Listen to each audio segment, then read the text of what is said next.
This just confirmed what we all feared. The Padres have slammed headfirst into a wall offensively. Nothing going our way. The Mariners might have cursed us. Is this the problem? Are we going to be okay? Just a bad series. We'll talk about all of that in just a second. But before anything, hi. Welcome back to another episode of Padres Digest with your host, Andrew.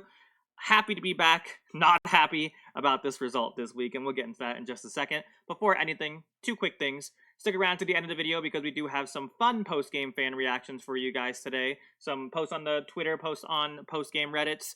Maybe you'll be featured on this channel. And of course, we're super close to 1,000. Please help us get to 1,000 subscribers and then help us grow even more after that. We love hearing from you guys and we love making videos for you. So please, please, please subscribe. So today, before we get into the talking points, today was not a fun day. And this might sound like fakish fan of me, but these are the kind of series where like I just would turn the game off and go watch a movie or something, because today and the past couple of days have been some of the most or least amount of fun I've had watching baseball this year. And of course, it's my job to watch baseball, so I gotta watch it. Not trying to sound ungrateful, but it's one of those series where you're like, I hate everything. I hate everything.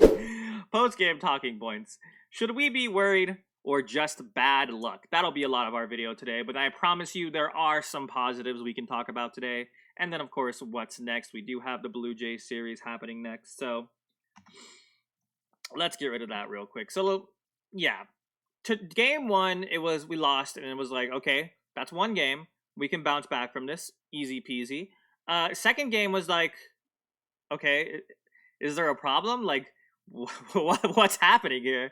And then this game is just like, okay, so this is how the game is gonna go. This is how the series is gonna go. This is the Vetter Cup for us now. We're just gonna get dominated for 3 days straight. I'm a little frustrated. I'm frustrated, but I'm also like, I don't care. Like, it's over.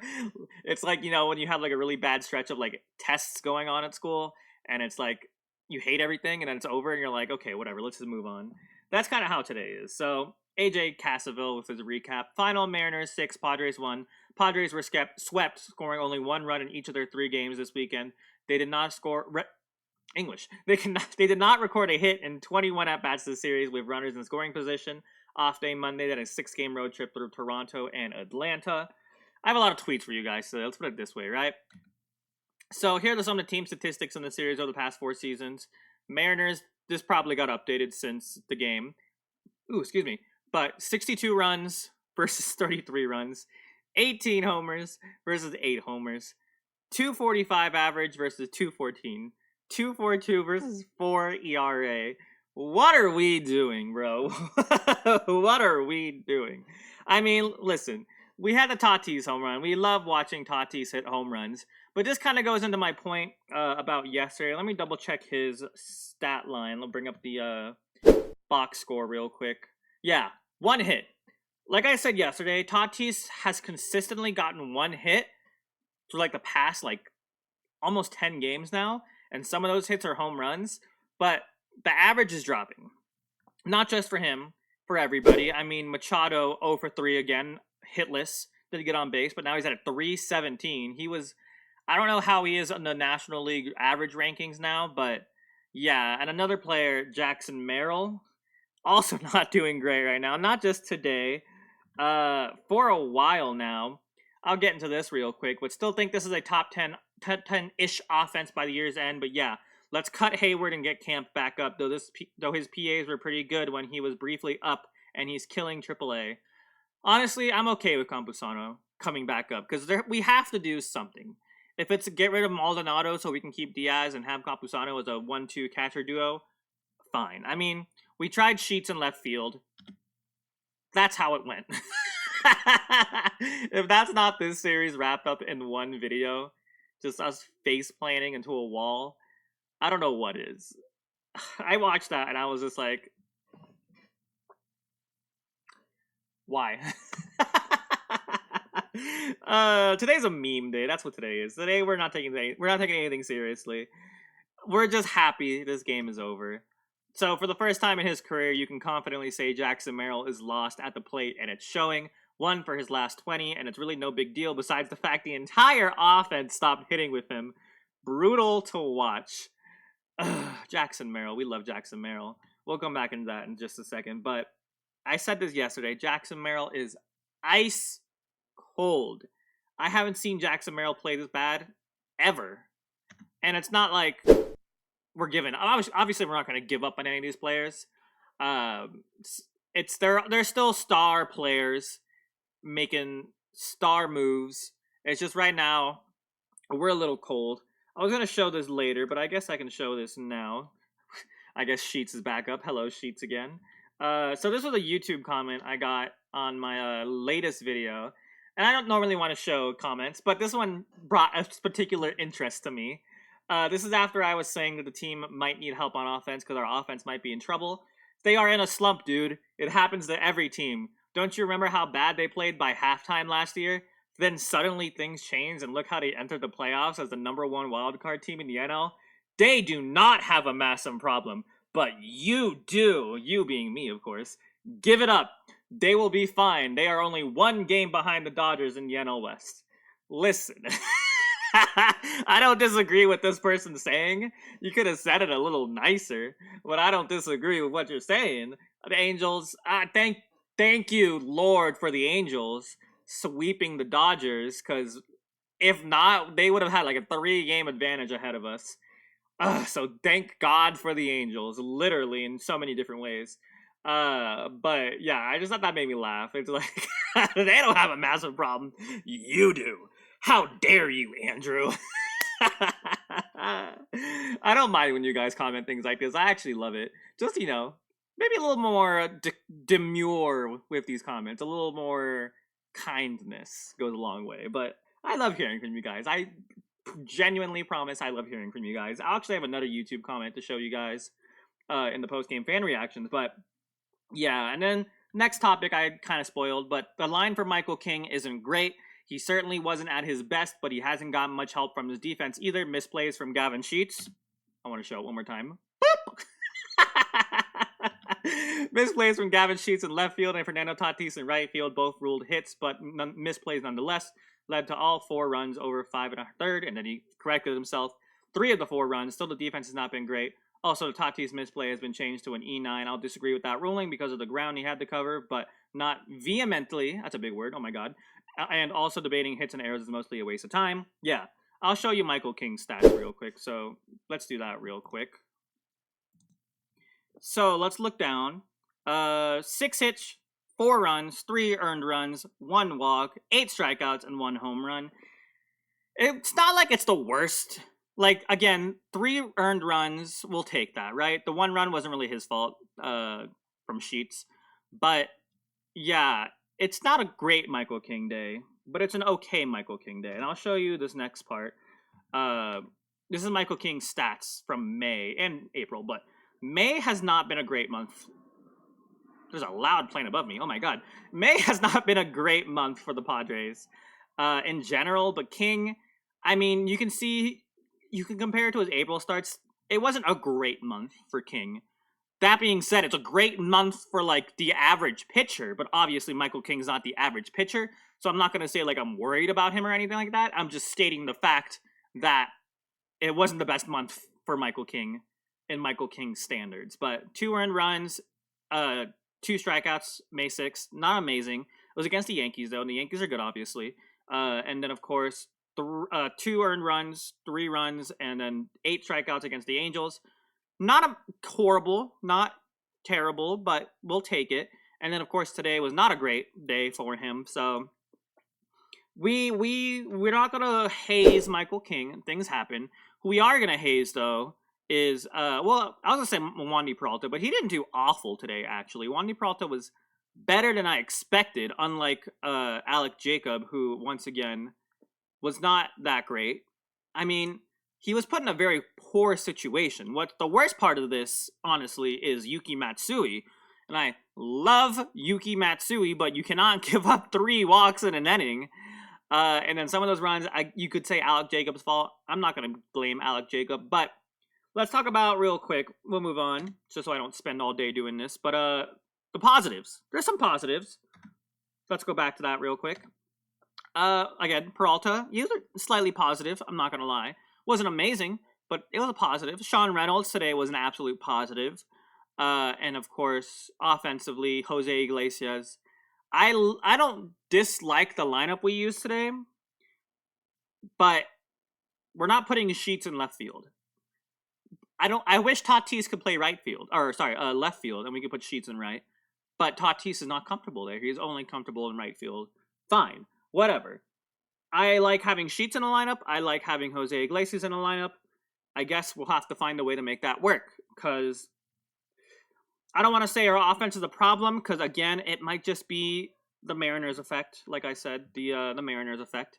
We might just be cursed. So I don't think we should do anything too extreme as of right now. I am okay with what we are presented with for right now. Catching wise, again, Maldonado and Diaz is going to be whole for a while. I'm okay with having one poor hitter in the lineup out of 9 hitters. 1 poor one, 8 good ones, or semi-good ones. We're fine with that. The other positive I want to mention, I don't have the exact bullpen usage chart on me, but I don't think we used a single high leverage arm this entire series. So our bullpen's going to be well rested going into Toronto. I also saw Yu Darvish is going to travel. I don't have an article about that, but I saw it. I promise you I saw it. Yu Darvish is going to travel to Toronto with the Padres. Probably no more rehab starts. I don't know if he's going to start one of those games. I would think not. I feel like they want to simulate some more games with him, but we will see. That's up to Preller and Shildt, of course. So let's some slight positives. And then real quickly, let's just talk about the series preview going on. So I have the updated standings, including the Dodgers just lost. So we're a game behind. We both have 18. San Francisco's right on our necks again. And then Arizona's coming back slightly. Rockies we don't have to worry about. But because of these losses, we're actually at a 51% chance of beating the Blue Jays. At least game one, but I feel like the entire series in general we do. And I feel like that's kind of... Because the Blue Jays are 22 and 24. So they're not bad. And they're better at home than they are away, of course. But they're not bad. But I feel like 51... I feel like we still have better odds than that. In my heart. Not statistically, apparently, but in my heart we do. And, like, we're not super dissimilar offensively. I mean, you can see on top, like, we have kind of around the same average. Ours is better, obviously. We obviously have more runs. Around the same hits, exactly the same home runs. Slightly better OBP, slugging slightly better. So, like, offensively, we're pretty similar. Defensively, or I guess pitching-wise, we obviously have a much better ERA. Whip is slightly better. We walk more, which I don't like, but they strike out. I mean, strikeout isn't the biggest deal, but they have more strikeouts than we do. That's fine. So, like, we're very similar teams, I guess, in a way. It's just that we have better luck, I guess. I don't know. We'll have to see. We'll have to see how things go. I don't want to claim any claims. I just want to provide you with some facts. Let's put it that way. I'll provide the facts. You can provide your opinions, and I'll give my opinion, of course, but you can provide your own opinions. Top players-wise, we're playing Chris Bassett, who is really good, as you can see. Bo Bichette, good for average. Dalton Varsho has been good for home runs. 6 home runs is their team lead right now, which is crazy.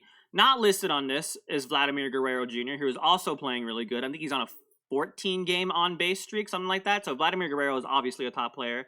For some reason, they didn't have a graphic listed for him, but that's okay. And then, of course, we have Dylan Cease and Chris Bassett game 1. That'll be super interesting. We need Cease to be on because we have to. I'm going to say it.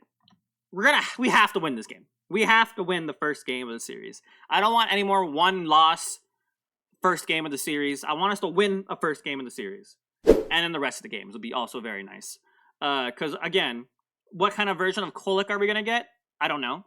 Version of Vasquez are we going to get? I don't know. I don't even know what version of Dylan Cease we're going to get. But we have to hope and pray because, again, Kevin Gausman's a good pitcher, but right now he's not. And I don't even know who Francis is, so I don't know. But, yeah, we'll take a look at that more along the series. But, yeah, for right now, let's just move on to the post-game talking points real quick, or post-game fan reactions. So, this is the 2023 Padres, and you can't convince me otherwise. Yeah, so if you remember 2023 Padres, we were very unclutch. And it does give me some flashbacks this series, but again, we're not gonna panic. I think we're just cursed. I think it's a curse. I think we'll be okay. Let's not throw in any white flags or anything like that. And then we'll go to the right. People are acting like we aren't a single game behind the Dodgers, who might get swept by the Angels. They did. We just took 2 to 3 from. Spoiler alert, baseball teams lose games. Baseball teams do lose games. That doesn't stop the fact that this was a very frustrating series, and I know we can all throw it off as a curse, but say somehow, some way, the Mariners and Padres face off in the World Series. Are we going to be like, uh-oh, we're cursed? Like, no. Like, curses aren't real.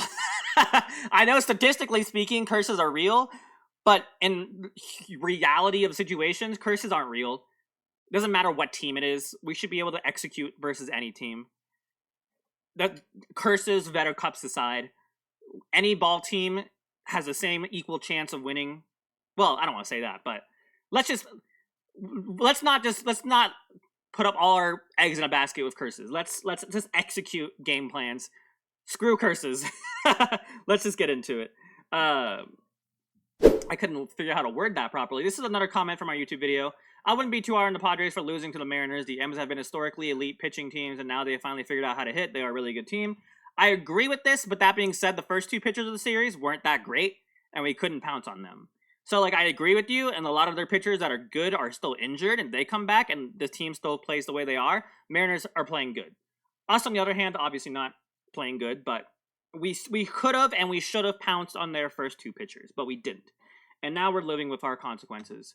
And then moving on, much fewer friendship endings this year. That was their identity last year. Catcher and left field that really hurt them. Yeah, we talked about that. Sheets in left field. I like him for the power bat. Don't like him for the defense. And the catchers, let's try to bring up Campusano.